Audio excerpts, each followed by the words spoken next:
Good morning, Aaron Outdoors here. It is March 12th, 2022, Saturday. Boy. So I did this, okay, so I watched the United Nations. Let's just get right into it. Right? So I watched the United Nations Security Council meeting yesterday with the emergency one that Russia called. I guess they're not presiding over the Security Council anymore. This is hilarious. It's not hilarious. Don't get me wrong. I talk about these things very flippantly, but it's only because I'm exposed to this kind of stuff all day, every day. Yeah, everybody's like, oh, there's a war, oh my God, what? Dude, there are wars all the time. There's not been a war since Borg began, probably. I mean, let's talk about the continent of Africa, for instance, that nobody talks about ever, but it's like huge, and there's, just a couple, I don't know how many people live on Africa. There's something tugging you right now. But anyway, it's very tragic. I don't want it to happen. If it was up to me, it wouldn't happen. It shouldn't be happening. It's stupid that it's happening. And it's even more stupid that we're letting these world leaders and governments manipulate us into killing each other in the first place. Like, wow. Okay. So we're a special kind of stupid as a species, speaking. Anyway. Because it's just so obvious that both sides are lying. They tell the truth sometimes about things. Anytime you can point out some atrocity that your enemy has actually done and you can prove it, of course you're going to bring that up and say and talk about it. It's pretty easy to tell when it's actually true, because the other side is, I am not even going to address that absurdity. Which is exactly what the United States said in the United Nations Security Council yesterday. I know that you expect me to respond, but we're not going to give any more airtime to the lies that you're hearing today. It's beneath this council, and there's only one aggressor here, and that is Russia. And we hope they will be able to find it in their conscience to end the attacks and stop the suffering of the Ukrainian people. Thank you. When the Russian Federation brought up a whole bunch of very unfortunate, inconvenient, but actual facts about the United States and Europe and the unbelievable bias shown at the UN, when Russia does even a remote smidgen of the nonsense the United States has done over the last few decades. I mean, we just finished. We're literally fresh out of a debacle 20 years long in Afghanistan. And we're already pointing the finger at Russia. Oh, the whole... Get the fuck out of here. It's like, you want to help the fucking people in Ukraine? Tell them to put their fucking guns down and just let fucking Russia have it. Okay? Because what the fuck difference does it make whether it's Zelensky or Putin in charge? I got news for you.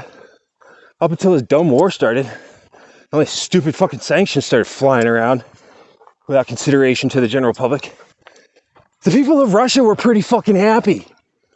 Or at least happy enough with their ability to make a life for themselves. Guess what? They're not now. And neither are the people in Ukraine. Now, if we had let fucking Putin just steamroll in there, like, I don't know, the whole world let us do to fucking Kuwait and Iraq and Afghanistan and countless South American countries and other Asian countries. It's like, who cares? He wants a little extra territory. It's dumb. He doesn't need it, really. We should just get over this whole idea of having to have territory and borders and war. But, I mean, what do you want? He's a fucking relic from the Cold War. This is just going to keep happening until all those people just, finally pass on from this world. We're real close, man. Bush is gone. Cheney's gone. I think Rumsfeld's still kicking around. I don't know. I'm not sure what's up with Wolfowitz. Who's the other one? Brzezinski. Zbigniew Brzezinski. Kissinger's still alive. Floating around in the background, pulling strings to this day. You know, the guy goes to the White House to meet every new president at the very beginning of their term. Has a little sit down with him. Who the hell else gets to do that? Whoa, General Milley from the military, that makes sense. What the fuck is Kissinger doing? God, how is that guy still alive? It's like, I know, I am Henry Kissinger. He's literally like physically transformed into the troll he's been his whole life. No, I shouldn't say that. I don't know enough about the man to make that judgment, honestly. But he doesn't seem to have a very beautiful record if you look into it. He's on the list of American officials who have been found guilty of war crimes by tribunals in other countries, but we're just like, yeah, sure, come get us. Good luck. Anyway, I don't know. It's just, so yeah, United Nations, Russian Federation, talking about how,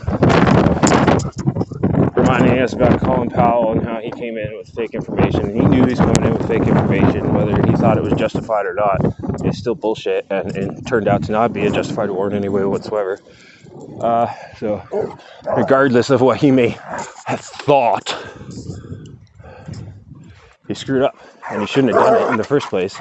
And there's just an endless list of mistakes like this on the part of our government officials, and that's why it's absurd that they have the authority to be in control of us. Because they are not any good at it. They suck at it. It's like they try to find ways to suck at it. And if anybody dares to come along and not suck, they kill that person. Or they demonize them to such an extent that no one will have anything to do with them.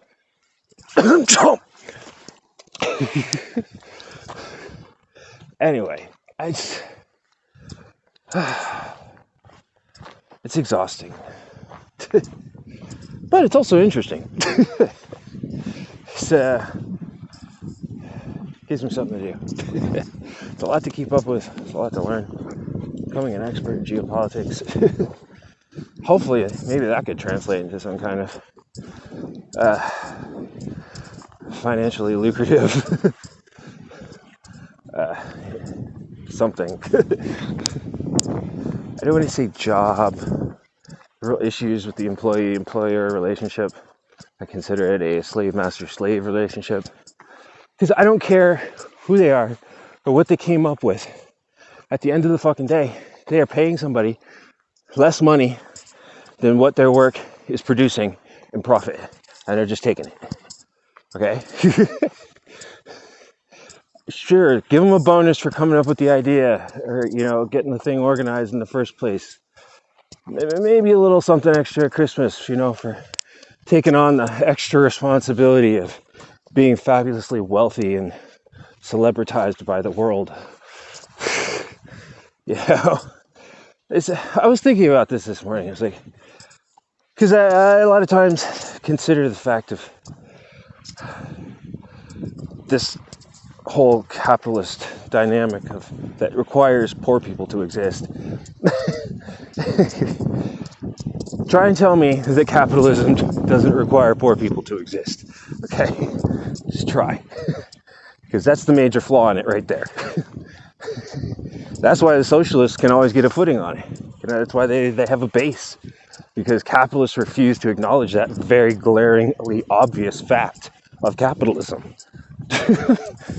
In order to have profit, to divvy up between the CEOs and stockholders and investors and blah, blah, blah, who have done nothing more than toss the money they already had at this company, they have to take it away from the people who do the work to make that company run and function. Now, we're at a point now where we can do automation and we have AI and all this stuff. We are pretty close to capitalists not actually needing poor people anymore. And this is going to be a true test of the supposed egalitarian nature of the capitalist mind. Is when that happens, are they going to let everybody get a piece of the action? Because at that point, there's no reason why everybody shouldn't just be able to be insanely wealthy. You know, we all have our little AI robots. Say, hey, robot, come up with a business model that'll make me a bunch of money. Your AI robot looks at the world and says, okay, you can do this, this, this, this, and this, and this, and this. You pick one. You say to the robot, okay, go do it. And you get all the money for that. And that's cool, because it's a non-sentient, non-conscious. Don't get me into that. If you're going to argue that they gain sentience or consciousness or anything like that, that's a whole different area. But I can't see any particularly good reason why you couldn't create an AI-driven robot that was specifically designed to not be sentient or conscious. So just don't go there with it, okay? Don't try for that. Like, let's just stop just short of that, okay? So that they don't have any feelings, negative or positive, about doing all the labor. Because they're just non-thinking machines that we built. So, I mean, when we get to that, there's no reason why everybody can't just have one, and then everybody can be, come up with ideas. And if you want to be directly involved with whatever business you're doing, you can. I mean, we're going to have something. This opens up a whole another can of worms. I've been watching Jordan Peterson a lot. Again, I need to slow down. I start talking at like 100 miles an hour, and it makes me walk 100 miles an hour. I need to slow down and collect my thoughts. Because I have been watching Jordan Peterson, and that's some intense stuff, making me rethink my highly hostile and negative thoughts about religion. I should probably put this over here. See, yeah, sun's a bit much. It's a cool effect though, right?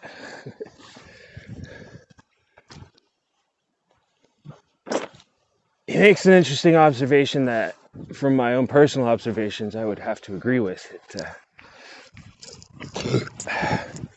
Human beings need conflict. Oh, my animals, my dog saw something. Can you hear them? I don't know if you can hear that. She's doing it. She's squeaking.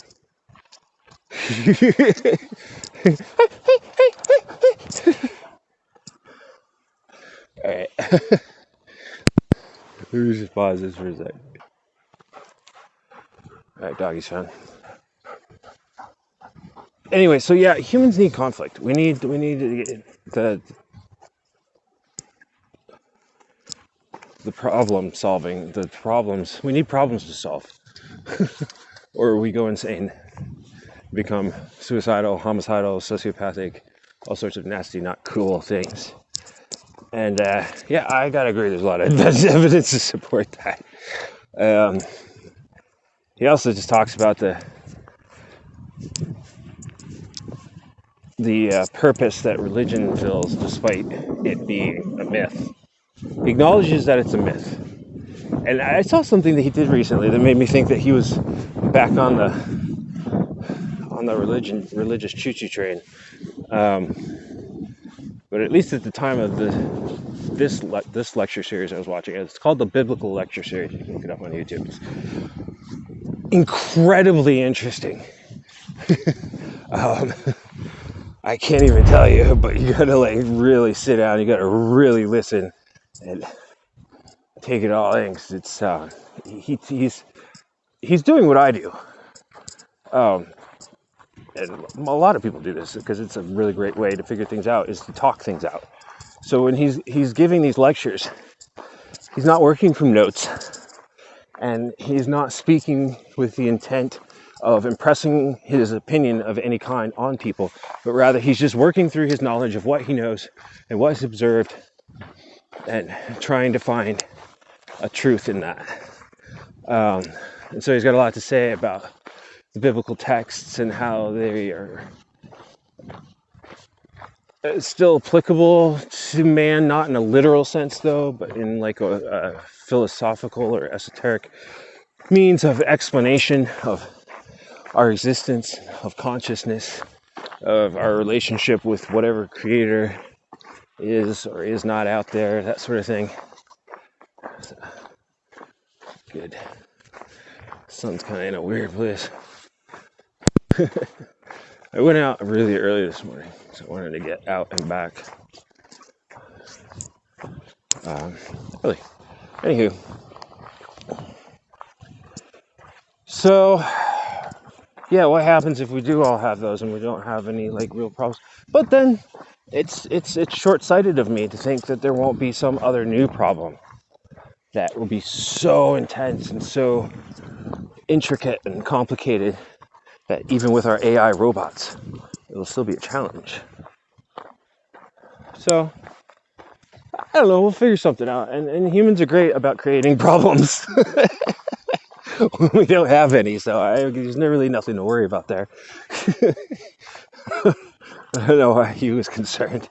It's like, we are great at creating problems.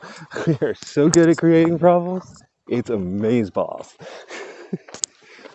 We got the lockdown on problem creation. Yes, we do. Oh, yeah. Anyway, I wanted to talk about some Ukraine some more. I wanted to talk specifically about the Mariupol maternity hospital that got hit. Because that was the main reason that the Russian Federation was calling the Security Council meeting yesterday. Because everybody's like, oh, like the media's doing its thing. And it's whipping up this worldwide frenzy. Getting everybody all, oh my God, like just going insane, trying to say, Russia intentionally attacked a maternity hospital. Oh, the horror, the depravity, the monsters. And this is textbook case, textbook dehumanization, okay? Because why the hell would they do that? That is dumb. They're not that stupid. They know everybody is online and everybody's getting information about what's going on in real time. And they know that the United States loves to demonize people with propaganda photos of bloodied women and children. Oh, the women. Oh, the children. Oh, every freaking war. You can count on it like clockwork. Oh, the poor women and children. The poor women and children. Maybe stop dumping weapons on them all then. Jesus Christ. You don't want people to kill each other. Stop giving them the means to do it. Like, oh, we're giving them the means to defend themselves. Oh, yeah. Out of one side of their mouth, while out of the other side of their mouth, they're trying to de-arm the entire continent of the entire country of the United States. Oh, you don't need assault rifles. Oh, you don't need handguns. Oh, you don't need any kind of this. The government will defend you. Oh, yeah, uh-huh. Then why the fuck are you dumping crates of guns and bazookas and sending them freaking javelin missiles to their basic regular civilians, calling on their civilians to defend themselves and calling them heroes? And then saying, "Oh, but we don't need guns." It's that kind of stupid shit that makes me wonder how the hell these people are still in office. Like, what if that's not hypocrisy, then I am a stupid idiot and I should not be allowed to talk. Because I have a core misunderstanding about everything on the planet. Okay? If I'm wrong on that, on seeing it that way, there's something very wrong with me and I should be locked up. Come get me, put me in a straitjacket, because I guarantee you it doesn't get any better.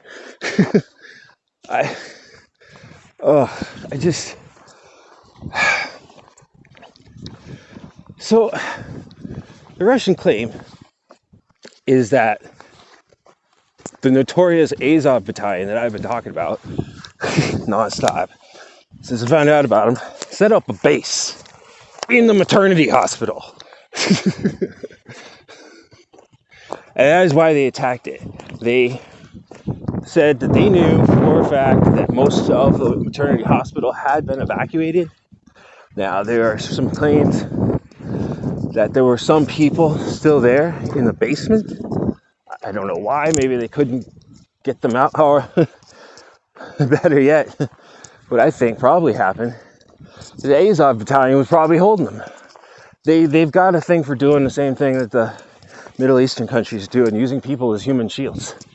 So they set up their artillery and their bases and their HQs. They always set them up in places like hospitals and residential areas and anywhere where they're sure there's going to be women and children. And then they don't let any women and children that they find leave. And then when those people get killed, they take pictures of them, post it all over the media, and say, "Oh, look what they did."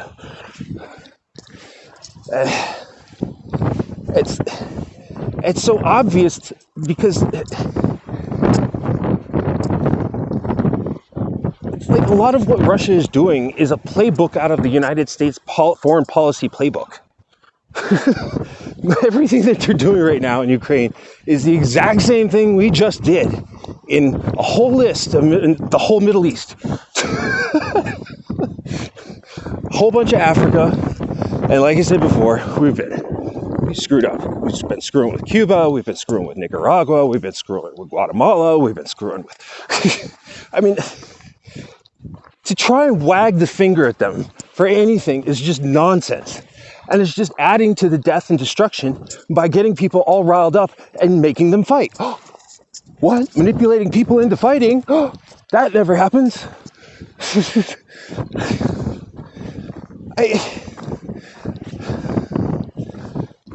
It bothers me. And so when they say something like this blogger, Mariana Porgaskaya, I don't know how to pronounce it exactly. When they say things like, "Oh, she's a crisis actor," and they put bloody makeup on her, and they used a AP stringer to take pictures of her, it's not hard to believe at all, because that stuff actually happens, and it's been reported on by legitimate news institutions. So we know this is actually a very real possibility. And you know, that was a pretty big building. Everybody seems to agree there are only 17 people injured. It's very difficult, in fact, so far for me, impossible, to find any list of who those 17 people actually were. I'm hearing some reports that now there's, 3 people were killed. One of them was a child. They never tell you who. Sure, okay, we'll just believe you.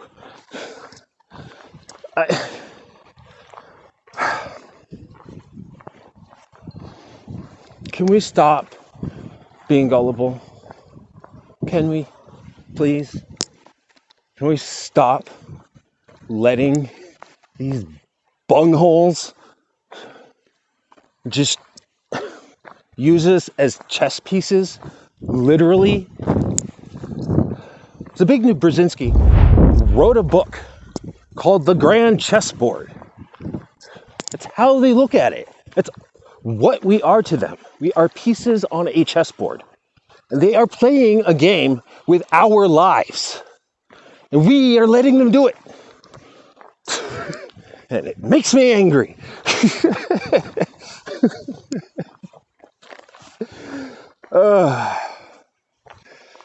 Is there anything else about it?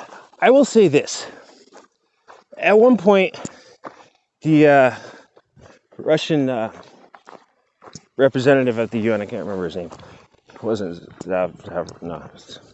Anyway, he said that the explosion or the damage that we saw wasn't from an airstrike, that it was from a mine. Now, I've seen the footage from the strike. It had to be one heck of a mine. It looked like something hit the courtyard and there was a huge explosion right in the middle. I would imagine probably where the Azov had all their base stuff set up. It would make sense. make it a pretty precision strike because it's like a courtyard with like buildings going all around it, except for one side. But that whole area is completely blasted out. All the windows in the building facing that corridor are totally blown out. The insides of the rooms are in disarray like there was a tornado. There is no burn damage, no like major structural damage really at all to the building. Like it's totally intact. There's furniture, like he said. I saw a whole bunch. I didn't see a chair, but I saw dressers and cabinets and tables and bassinets and all kinds of stuff. Totally intact. So it wasn't that devastating of an attack. It looked like whoever did the attack was very careful to do as little damage to the building itself as possible, because they probably knew that there were people in the basement. I don't know. There's just so much more to find out. It's difficult because a lot of the accurate information that's coming on this is coming from Ukraine, and it's in Ukrainian or Russian, which makes it not impossible to find, but a little bit more difficult. Twitter is actually a great place just because it has the instant translate on it. But I digress. I am exhausted. That was... It's help me out here, people. Like, I wish more people would watch this and give me feedback. Like, am I crazy? Am I nuts? Am I stupid? Am I wrong? Am I wrong for thinking what I think? That's what I want to know. Tell me in the comments. Have a great day.